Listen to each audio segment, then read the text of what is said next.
Hey everyone, welcome to our channel Education Hub Online.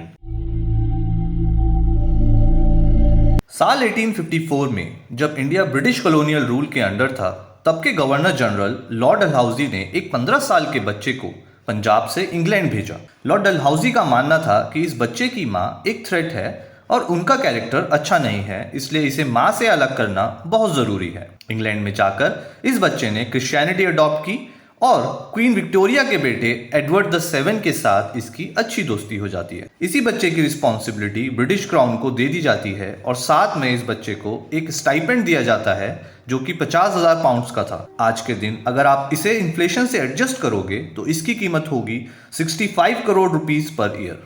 ये बच्चा कोई ऑर्डिनरी इंसान नहीं था, ये था प्रिंस दुलीप सिंह, जिन्हें आज हम महाराजा दुलीप सिंह के नाम से भी जानते हैं, जो कि इंडिया में सिख अंपायर के आखिरी रूलर थे। इंटरेस्टिंग चीज़ ये है कि इन्हें इंग्लैंड भेजने से 4 साल पहले साल 1849 में जब ब्रिटिशर्स ने सिख्स को बैटल में हराया था, तब लॉर्ड डलहौजी ने प्रिंस दुलीप सिंह को ऑर्डर किया था कि वो एक हीरा क्वीन विक्टोरिया को सरेंडर कर दे। ये हीरा था कोहिनूर हीरा, जो 1854 में 6700 किलोमीटर ट्रैवल करके लंदन पहुंचा था। कोहिनूर के इस हीरे के बारे में कहा जाता है कि जो इस हीरे का मालिक होगा वो पूरी दुनिया का मालिक होगा, लेकिन सारी दुनिया का दुर्भाग्य भी उसी के हाथ लगेगा। ये एक तरीके का सुपरस्टिशन है जिसे द कर्स ऑफ कोहिनूर भी कहा जाता है।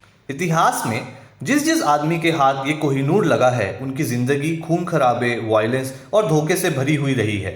ये डायमंड दुनिया के इतिहास में सबसे इनफेमस डायमंड रहा है। काफी सारी थ्योरीज हैं इस डायमंड के ओरिजिन को लेकर। ईस्ट इंडिया कंपनी के एक सिविल सर्वेंट थियो मेटकाफ ने अपनी रिपोर्ट में लिखा था कि ट्रेडिशन के अकॉर्डिंग इस डायमंड को एक्सट्रैक्ट किया गया भगवान कृष्ण के लाइफ टाइम के दौरान, लेकिन हिस्टोरियंस के अकॉर्डिंग सबसे ज्यादा एक्सेप्टेड व्यू यही है कि ये हीरा एक्चुअली में कोल्लूर माइंस में मिला था, गोलकोंडा के रीजन में। गोलकोंडा के डायमंड्स कृष्णा नदी के बैंक पर पाए जाते हैं, जो कि कोस्टल आंध्र प्रदेश में है। 18वीं सेंचुरी में ये एरिया दुनिया का इकलौता एरिया था जहां पे डायमंड्स पाए जाते थे। अब ये चीज़ क्लियर नहीं है इस कोहिनूर हीरे को पहले किसने ढूंढा और कैसे ढूंढा। हिस्टोरिकली हम ये भी नहीं जानते कि इसे एग्जैक्टली कब डिस्कवर किया गया था। बेस्ट एस्टिमेट जो हिस्टोरियंस ने लगाया है वो ये है कि ईयर 1100 to 1300 के बीच में ये हीरा पाया गया था। ऐसा माना जाता है कि कोहिनूर का सबसे पहला मेंशन एक हिंदू टेक्स्ट में किया गया था साल 1306 में। प्रॉब्लम बस ये है कि उस टेक्स्ट का नाम किसी को नहीं पता और ना ही कोई ये जानता है कि वो किसने लिखा था। पहला रिटन रिकॉर्ड जो कोहिनूर का मेंशन किया गया है वो है 1526 में। पहले मुगल बादशाह ज़हीरुद्दीन बाबर जब इंडिया आए थे साल 1526 में, तो उन्होंने अपने बाबरनामा में ये लिखा था कि एक ऐसा हीरा है जिसकी कीमत आधी दुनिया का डेली एक्सपेंस है। ऐसा माना जाता है कि इन्होंने ये कोहिनूर हीरा एज अ प्राइज जीता जब इन्होंने एक जंग जीती। दूसरी बार कोहिनूर का मेंशन किया जाता है शाहजहां द्वारा साल 1628 में, जब वो अपने फेमस पीकॉक थ्रोन को कमीशन करते हैं।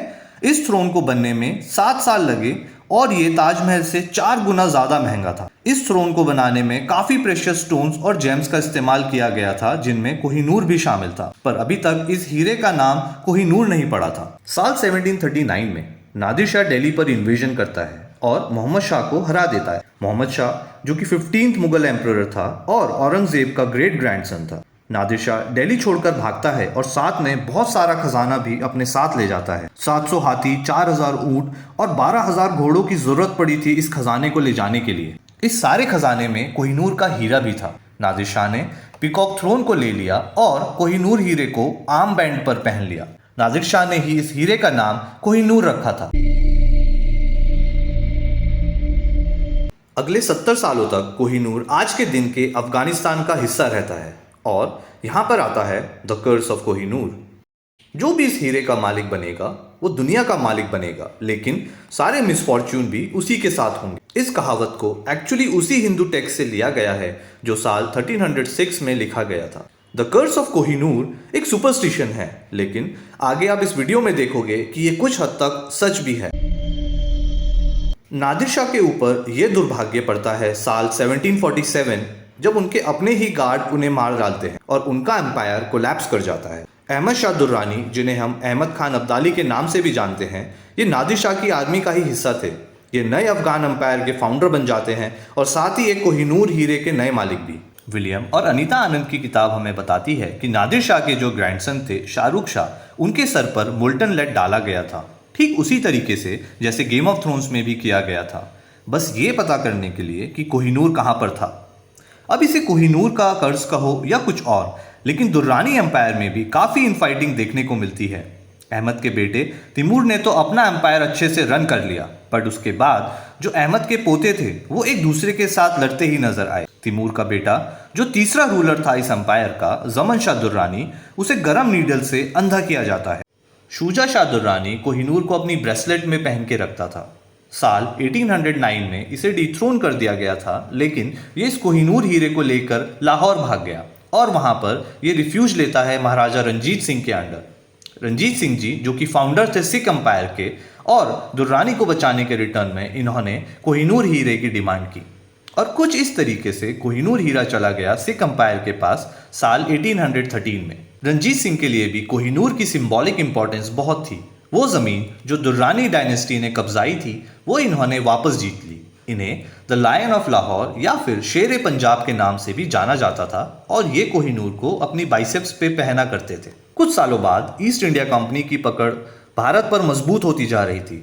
जब ब्रिटिशर्स को पता चला रंजीत सिंह की डेथ के बारे में साल 1839 में, उन्हें यह भी पता चला कि उनका प्लान था कि कोहिनूर हीरे को कुछ हिंदू प्रीस्ट को दे देंगे।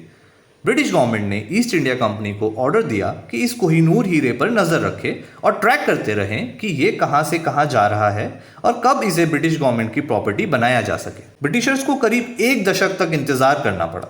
रंजीत सिंह की डेथ के बाद पंजाबी थ्रोन 4 अलग अलग रूलर्स को पास ऑन किया गया अगले 4 सालों में। 1843 तक आते आते सिर्फ 2 लोग बचे थे, एक रंजीत सिंह की वाइफ रानी जिंदन और दूसरा एक 5 साल का छोटा बच्चा प्रिंस दुलीप सिंह। फाइनली 1849 में जब एंग्लो सिख वॉर खत्म हुई तब ईस्ट इंडिया कंपनी ने पंजाब एम्पायर का रूल खत्म कर दिया और तब तक दुलीप सिंह 10 साल के हो चुके थे। ईस्ट इंडिया कंपनी ने उनसे एक ट्रीटी ऑफ लाहौर साइन करवाई। इस ट्रीटी में लिखा गया था कि कोहिनूर हीरा ईस्ट इंडिया कंपनी को हैंडओवर कर दिया जाए और इस तरह कोहिनूर बन जाता है क्वीन विक्टोरिया की एक स्पेशल पोजेशन। इंटरेस्टिंग चीज ये है कि वो जो कर्ज था कोहिनूर के बारे में, उसमें यह भी कहा गया था कि सिर्फ भगवान या कोई औरत ही कोहिनूर को पहन सकते हैं बिना किसी खराब कॉन्सिक्वेंसेस के। क्वीन विक्टोरिया के हस्बैंड प्रिंस एल्बर्ट कोहिनूर की दोबारा से रिकटिंग और पॉलिशिंग करवाते हैं साल 1852 में, ताकि कोहिनूर से लाइट और अच्छे तरीके से रिफ्लेक्ट हो और ये हीरा और ज्यादा चमकने लगे। ये चाहते थे कि लोग इसे देखकर और ज्यादा आकर्षित हों, लेकिन इस प्रोसेस की वजह से कोहिनूर ने अपना 40% वेट लूज कर दिया। 186 कैरेट्स का था ये पहले और दोबारा से पॉलिशिंग और कटिंग करवाने के बाद ये सिर्फ 105 कैरेट का रह गया। आज के दिन कोहिनूर हीरे का जो डायमेंशंस है वो है 3.6 इंटू 3.2 इंटू 1.3 सेंटीमीटर। जब ब्रिटिशर्स के हाथ कोहिनूर लगा तो इन्हें भी डर था द कर्स ऑफ कोहिनूर का।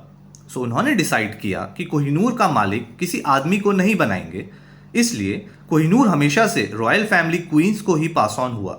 इवेंचुअली ये क्राउन ज्वेल्स का एक पार्ट बन गया। पहले क्वीन एलेक्जेंड्रा के क्राउन में गया, उसके बाद क्वीन मैरी के, और फिर फाइनली साल 1937 में ये क्वीन एलिजाबेथ के क्राउन में गया। क्वीन एलिजाबेथ का फ्यूनरल हुआ साल 2002 में, तब आखिरी बार पब्लिकली हमें ये क्राउन देखने को मिला। आज के दिन ये क्राउन और ये कोहिनूर दोनों आपको मिलेंगे टावर ऑफ लंदन में। तो देखा जाए पिछले 800 सालों में ब्रिटिश मोनार्की सबसे लंबे समय के लिए कोहिनूर की मालिक रही है। 173 ईयर्स इनके पास रहा कोहिनूर।